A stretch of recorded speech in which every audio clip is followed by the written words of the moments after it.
di Saudi menjelaskan hikmah hijab. Ya, hikmah hijab. Misal begini, ini contoh saja.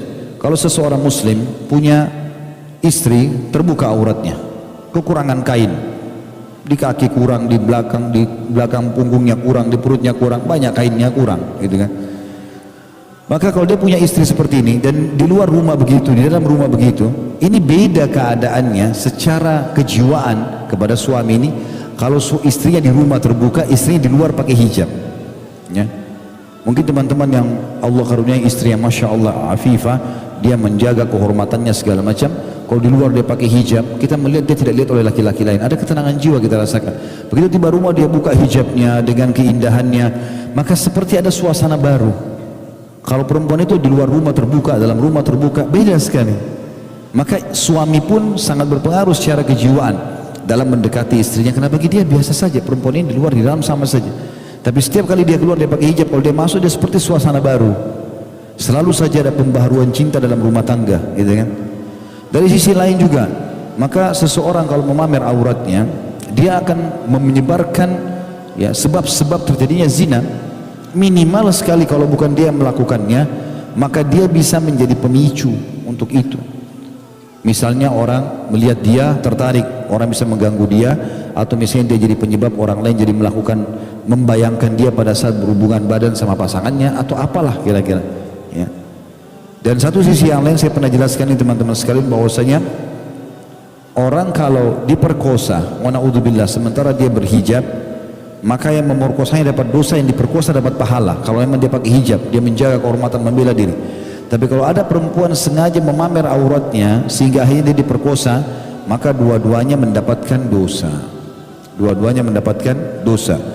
Dan Nabi SAW menitik beratkan, siapapun yang menjadi penyebab tersebarnya banyak maksiat, maka dia masuk dalam ancaman Allah Subhanahu wa taala dalam surah An-Nur ayat 19 tadi, yang bunyinya a'udzubillahi minasyaitonirrajim, innal ladzina yuhibbuna an tashi'al fahishatu fil ladzina amanu lahum adzabun alim fid dunya wal akhirah.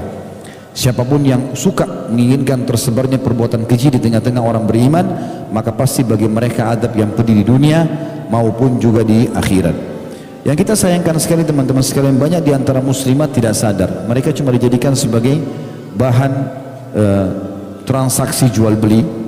Kadang-kadang ada produk tidak ada hubungannya sama perempuan, tapi harus perempuannya ada, perempuannya pun harus ada dengan seksinya, dengan segala macam, selalu direlevasikan dengan itu. Jadi mereka menjadi komoditi bisnis, gitu kan, tanpa disadari. Tapi dengan dipuji sedikit, oh ya kamu cantik, kamu begini, kamu begitu, dapat bonus ini, maka dia lakukan.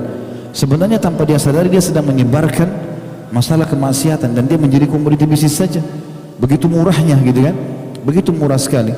Kalau masih ingat kisah yang saya pernah ceritakan ikhwah sekalian, bahwasanya masuk Islamnya seorang anak muda di Inggris dulu, gitu kan, gara-gara dia datang ke dalam masjid, ada syekh menyampaikan pengajian, kemudian dia bilang sama temannya, bilang, syekh ini teman saya mau masuk Islam. Kebetulan dia masuk Islam tahun lalu, yang mengajak temannya sekarang.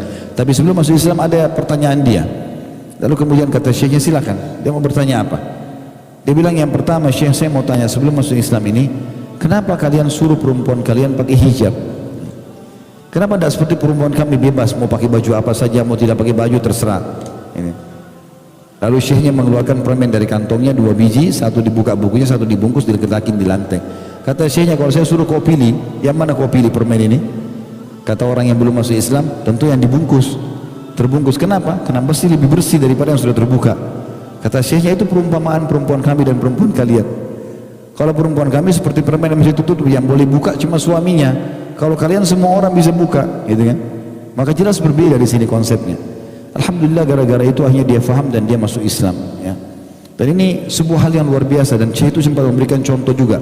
Dia mengatakan juga, pertanyaan dia selain masalah hijab, kenapa kalian tidak boleh membiarkan istri atau perempuan kalian salaman sama laki-laki? Apa sebabnya? Syekhnya tanya, kamu orang mana? Dia bilang, saya warga negara Inggris. Siapa ratu kamu? Elizabeth. Kata dia, kata syekhnya, kau bisa salaman sama Elizabeth gak? Dia bilang gak bisa. Kata orang Inggris. Kata syekhnya, kenapa? Kan dia ratu, gak bisa sembarangan orang salaman.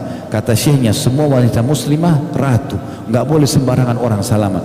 Yang boleh salaman hanya suaminya, orang tertentu saja. Jadi kemuliaan sebenarnya. Jadi hijab itu kemuliaan. membukanya justru mendatangkan banyak sekali murka Allah subhanahu wa ta'ala. Oleh karena itu bertakwa kepada Allah teman-teman. Sebagai penutup saya ingatkan semua laki-laki yang suaminya istrinya masih belum berhijab, hati-hati. Nabi SAW mengancam masalah ini. Laki-laki akan masuk neraka kalau dia dayyuth, dan dayyuth artinya sengaja membiarkan kerusakan dan pelanggaran terjadi pada istrinya. Dia harus ingatkan itu.